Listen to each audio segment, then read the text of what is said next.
발레는 인간의 몸을 기묘하게 뒤틀리게 하는 것이며 나는 고개사가 아닙니다.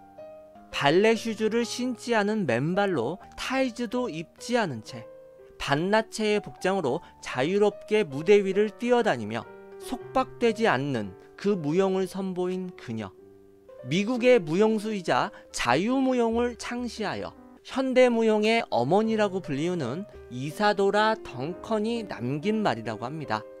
2017년 9월 14일은 자유를 갈망하던 이사도라 덩컨이 세상을 떠난 지 91주기가 되는 날이었습니다.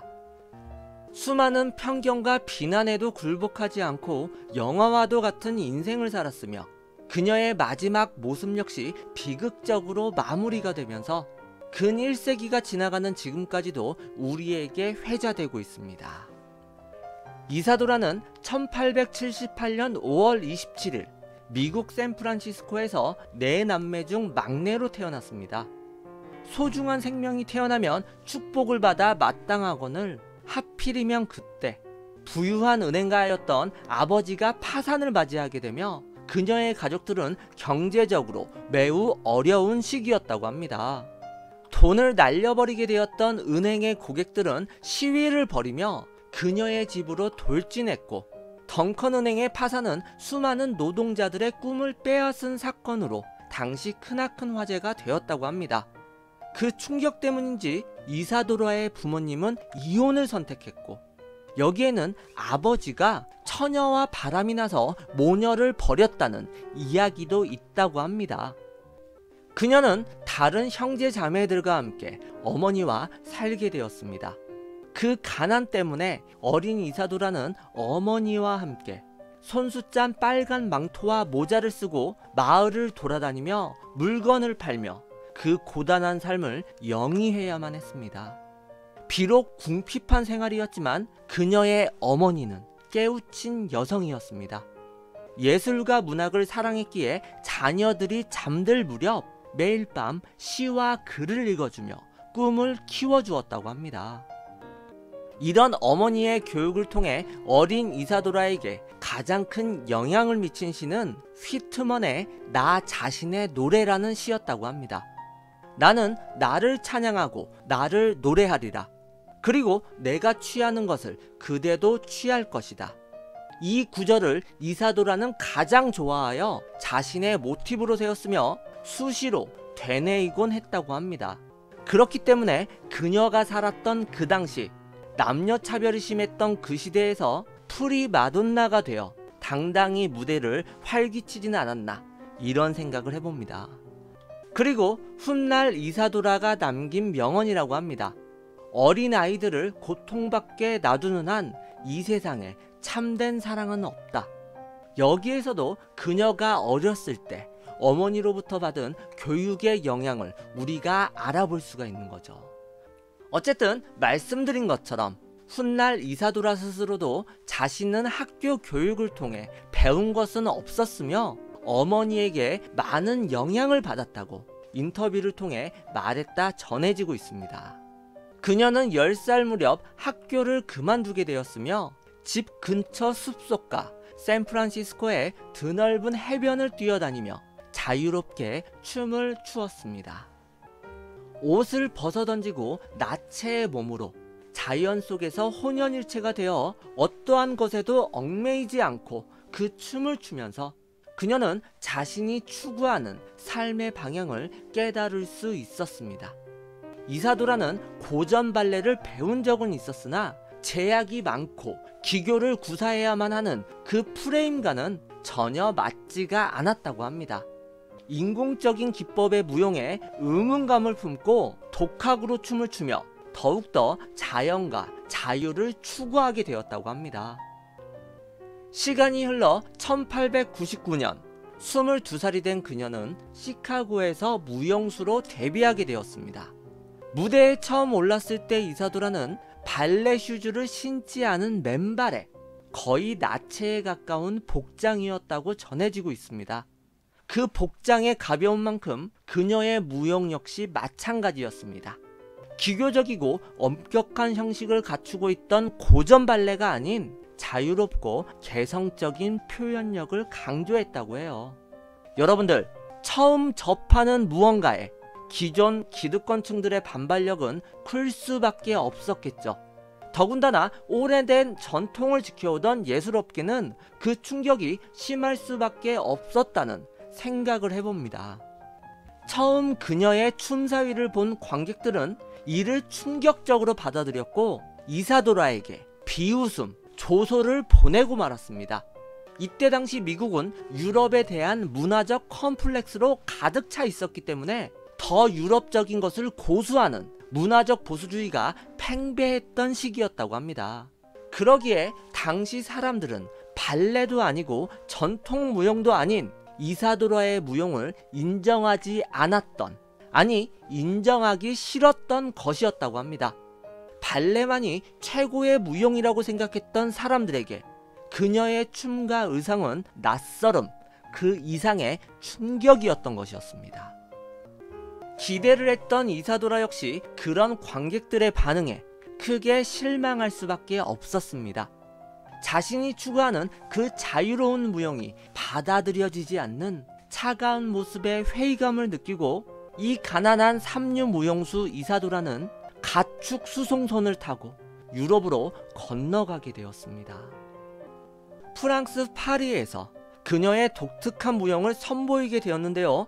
처음으로 그녀는 인정을 받게 되었습니다. 그리고 여기에는 재미난 이야기가 하나 숨겨져 있는데요. 프랑스 파리의 중심가 리볼리가에 위치한 그 유명한 루브르 박물관을 다들 아실 겁니다. 그녀는 그 루브르 박물관까지 춤을 추며 걸어갔으며 나는 달나라에서 왔어요, 이렇게 사람들에게 말하며 자신의 끓어오르는 그 예술적 기를 분출하였다고 합니다. 그러다 달이 휘황찬란 빛나는 어느 날 밤에 마찬가지로 신들린 듯 춤을 추고 있었는데 그 모습이 당시 정상급 여배우의 눈에 띄게 되면서 런던 사교계에 자연스럽게 입문하게 되었고 그녀의 무용은 폭발적인 관심과 인기를 누리게 되었습니다. 어찌 보면 너무나도 쉽게 그 자리를 얻었다 생각할 수도 있겠지만 여기에는 그녀만의 끝없는 노력이 숨겨져 있었습니다. 이사도라는 유럽에서 여러 박물관에 드나들며 그리스 문화에 심취하였다고 하는데요. 그때 본 그림들을 춤으로 표현하였고 또한 그리스 석상들을 보면서 영감을 얻었기에 훗날에도 그리스 의상과 같은 줄 몇 개로 고정한 넉마를 입고 맨발로 춤을 추었다고 합니다. 그러기에 당시 유럽 사람들의 눈길을 끌 수밖에 없었던 것이었죠. 어쨌든 이사도라의 이러한 특이한 기행과 그간 볼 수 없었던 틀을 벗어났던 무용은 유럽 각국의 무용수들에게 신선한 자극제가 되었습니다. 그것이 계기가 되어 그녀는 유럽의 각 도시를 순회 공연하게 되었으며 그렇게나 추구하던 창작 무용은 달콤한 열매를 얻게 되었습니다. 드디어 예술의 차원으로 인정받게 되었던 것이었죠. 당시 사람들은 이사도라가 선보인 새로운 그 자유무용 형식을 맨발 무용이라고 불렀다고 합니다. 그녀는 영혼의 영감을 중요시했으며 무용수가 영혼의 자양분을 충분히 공급받게 되면 신체의 동작이 저절로 이루어진다고 주장하였고 믿고 있었다고 합니다. 틀에 박힌 기교와 형식에 얽매이는 것이 아니라 무용수 자신의 영혼을 자유롭게 춤으로 표현하게 된다는 그 심오한 철학이었죠. 또한 음악을 무용에 있어 매우 중요한 것으로 여겼는데 음악의 내면에 깃든 깊은 소리를 찾아내게 된다면 완벽히 균형 잡힌 예술적인 움직임을 구현할 수 있다고 믿었다고 합니다. 그녀의 주장과 결과물들은 독일에서 가장 강력한 지지를 받게 되었다고 합니다. 그리고 독일 신무용의 탄생에 크게 이바지하게 되었습니다. 혜성처럼 나타난 이사도라의 등장으로 인해 무용의 대상이 될 수 없다고 여겼던 것들의 그 고정관념이 눈 녹듯이 사라지게 되었으며 해진 빨간 망토를 걸치고 물건을 팔던 가난한 소녀는 현대무용의 창시자, 현대무용의 어머니로 불리게 되었습니다. 이사도라에게는 모던 댄스의 시조라는 수식어도 늘상 붙어 다니는데요. 그녀는 1904년 독일 베를린에 무용학교를 설립하였고 프랑스, 미국, 러시아 등 여러 나라의 예술학교를 만들어 현대무용을 가르쳤다고 합니다. 1905년에는 러시아를 방문하여 미첼 포킨을 비롯한 젊은 무용수들에게 큰 영향을 미쳤습니다. 그녀는 혁명 후 러시아에 설치한 무용학교에서 1921년부터 1924년도까지 수많은 제자들을 가르치며 훌륭한 무용수들을 길러내는 후계자 양성에도 힘을 쏟았다고 전해집니다. 여기까지만 보면 정말 성공한 인생으로 비춰지는데요. 여러분들, 사람이 늘상 좋은 평가만 받을 수는 없습니다. 더군다나 말씀드린 바처럼 기존 세력과 팽팽히 대립을 펼쳤던 그녀였잖아요.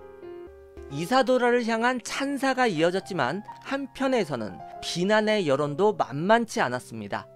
공연 도중 나체에 가깝게 흘러내린 옷 때문에 천박한 댄서, 매춘부라는 비난을 받아야만 했으며 여기에 스캔들이 빠질 수 없었겠죠. 수많은 남성들과 연문을 뿌렸다는 소문에도 늘상 시달려야만 했습니다. 그러나 이사도라는 당당하게 내 몸의 일부가 노출되는 것을 왜 조심해야 합니까? 그것이 무엇인가를 상징한다면 그것은 여성의 자유를 상징하는 것이며 청교도주의적 속박과 편협한 관습에서 해방되는 것을 의미합니다. 인간의 신체를 숨기는 것이 오히려 외설적인 것입니다. 내 몸은 내 예술의 성전입니다. 이렇게 너무나 멋지게도 반박하였다고 합니다. 이런 세간의 비난에도 꿈쩍하지 않았던 이사도라에게 이겨낼 수 없는 비극도 역시나 찾아오게 되었습니다. 그러기에 영화와도 같은 삶이라 후세에 회자되는 거겠죠. 그녀가 서서히 명성을 얻어가고 자리를 잡아갈 무렵 자연스럽게 가정을 꾸리게 되었습니다. 하지만 그것이 비극의 시작이었습니다. 그녀의 남편들은 모두 뛰어나고 아름다운 예술가들이었다고 합니다. 각각 2명의 남자에게서 1명씩 아이들을 얻게 되었는데요. 눈에 넣어도 아프지 않은 소중한 데어도르와 패트릭 남매였다고 합니다. 폭우가 내리던 4월의 어느 날, 이사도라는 아이들을 데리고 파리의 시내로 나갔다가 연습 일정이 있어서 아이들을 집으로 먼저 돌려보내게 되었습니다. 그러나 아이들을 태운 차는 집으로 향하던 그 길에서 고장으로 인해 생강 근처에서 곤두박질치고 말았습니다. 1시간여가 넘는 시간이 흐른 뒤 차는 밖으로 그 모습을 드러냈지만 아이들은 유모에게 매달린 채 시체로 발견되어졌습니다. 이사도라는 이때 크나큰 충격을 받아 몇 번이고 강변을 미친듯이 뛰어다니며 소중한 아이들의 이름을 울부짖었다고 전해집니다. 하지만 어찌하겠습니까? 아이들을 가슴에 묻고 1920년 그녀는 43살의 나이로 러시아에 건너가게 되었습니다. 그곳에서 세상을 떠난 아들 패트릭을 너무나도 빼닮은 젊은 25살의 시인 예세닌이라는 남자를 만나게 되고 사랑에 빠지면서 결혼에까지 골인하게 되었습니다. 그들의 나이 차이는 무려 18살이나 났다고 전해집니다. 하지만 여러분들, 이 예세닌은 천재 시인이었지만 그 재능만큼 미취강이었고 많은 질병을 앓았기에 신경쇠약, 알코올 중독, 간질에 늘상 시달렸기에 곁에 있는 이사도라에게 언제나 욕설을 퍼부었고 폭행하기 일쑤였다고 합니다. 감정 기복이 너무나도 심했기에 자신의 와이프, 자신의 사랑하는 여자 이사도라를 내내 괴롭혔던 것이었다고 합니다. 강력한 여성상을 보여줬던 이사도라였지만 그럼에도 불구하고 자신의 아들 패트릭이 죽지 않고 살아있었다면 저런 얼굴로 성장해 있을 거란 그 생각이 들었기에 그녀는 예세닌을 함부로 대할 수 없었다고 합니다. 자신의 남편에게서 모정을 느낀 것이었을까요? 양쪽에게 크나큰 불행이 아닐까, 이런 생각을 해봅니다. 그리고는 그와 함께 고향인 미국으로 건너갔지만 예생이는 미국에 적응하지 못했고, 그녀는 그로 인해 무용 연습에 언제나 시간이 부족했습니다. 그리고 엎친 데 덮친 격으로 그 당시 그녀의 공연을 본 사람들은 이사도라를 향해 볼셰비키의 갈보, 공산당의 창녀라고 손가락질하며 욕을 했고, 그녀가 1000명의 남자들 앞에서 옷을 벗고 관계를 가졌다는 소문까지도 나돌았다고 합니다. 결국 시작부터 무언가 잘못됐던 이사도라와 예센인의 결혼 생활은 15개월간의 그 짧은 여정에 종지부를 찍게 되었습니다. 하지만 여기에서 비극은 멈추지 않았습니다. 1925년 겨울, 러시아로 돌아간 30살의 예센인은 극도의 우울함을 견디지 못하고 이사도라와의 달콤했던 그때 신혼 시절 들렸던 호텔에서 자살로 생을 마감하고 말았습니다. 안녕 친구여, 안녕. 사랑하는 친구여, 그대는 내 마음속에 있네. 예정된 이별은 미래의 만남을 약속한다네. 안녕 친구여, 안녕. 악수도 작별 인사도 나누지 말자. 슬퍼하지 마라. 슬픔에 꺾이지 마라. 이 세상에서 죽는다는 것은 새삼스러운 일이 아니지. 하지만 산다는 것 역시 새삼스러울 것 없는 일이지. 자살 직전 예센인이 남긴 시라고 합니다. 누구에게 남긴 것인지 다들 짐작하실 거라 생각합니다. 소중한 가족은 온데간데 없어졌고, 이제는 한물간 무용수로 꽤나 쓸쓸한 말년을 보내야만 했던 이사도라 덩컨은 프랑스의 니스라는 도시에서 머물게 되었습니다. 그리고는 그곳에서 기이한 죽음을 맞이하게 되었습니다. 1927년 9월 14일 어느 가을날 그녀에게 호감을 느낀 어느 청년의 권유로 이사도라는 같이 드라이브에 나서게 되었습니다. 그때 이사도라의 복장은 쌀쌀한 날씨에 걸맞게 긴 스카프를 두르고 나갔다는데요. 미련일까요? 이때도 생전 예센인이 탐닉하던 그 붉은색 스카프를 걸쳤다고 합니다. 오픈형 스포츠카에서 재즈곡 바이바이 블랙버드가 흘러나오고 있었고, 차에 오른 뒤 그녀는 밖에 서 있던 친구들에게 나는 멋진 곳에 다녀올 거야, 안녕, 이렇게 말했다고 합니다. 하지만 그것은 그녀가 남긴 마지막 말이 되었다고 합니다. 차가 출발한 뒤 그녀의 그 길다란 빨간 스카프가 바람에 의해 자동차 바퀴에 말려 들어가게 되었고, 그로 인해 목이 졸리게 된 이사도라 덩컨은 그렇게 허무하게도 49세의 나이로 생을 마감하게 되었습니다. 여러분들도 어디에선가 들어본 어느 유명한 여자가 긴 스카프로 인해 달리던 차 안에서 목이 졸려 죽었다. 이 이야기의 주인공은 바로 현대무용의 창시자, 어머니라고 불리우는 이 이사도라 덩컨이 맞이한 죽음이었던 것입니다. 그녀의 굴곡 많았던 그 드라마틱한 삶만큼이나 그 마지막 죽음 역시 무척이나 슬프고도 극적이란 생각은 안 드시나요? 이사도라, 그녀의 말년은 자녀들의 죽음, 두 번째 연인인 예센인의 자살 등으로 얼룩지었지만 그녀의 무용세계만큼은 인정을 받았습니다. 그녀는 꽉 끼는 슈즈를 벗어버린 맨발로, 그리고 코르셋을 벗어버린 맨몸으로 내면을 표현하려는 자유로운 움직임을 무용으로서 승화시켰습니다. 여린 그녀의 몸짓 하나가 인류가 누릴 수 있는 예술로서 승화되었습니다. 자유로워서 위대하고 누구보다 드라마틱한 삶을 산 이사도라 덩컨. 20세기 현대무용의 시초가 된 그녀의 영혼은 지금도 어딘가에서 훨훨 날고 있진 않을까요?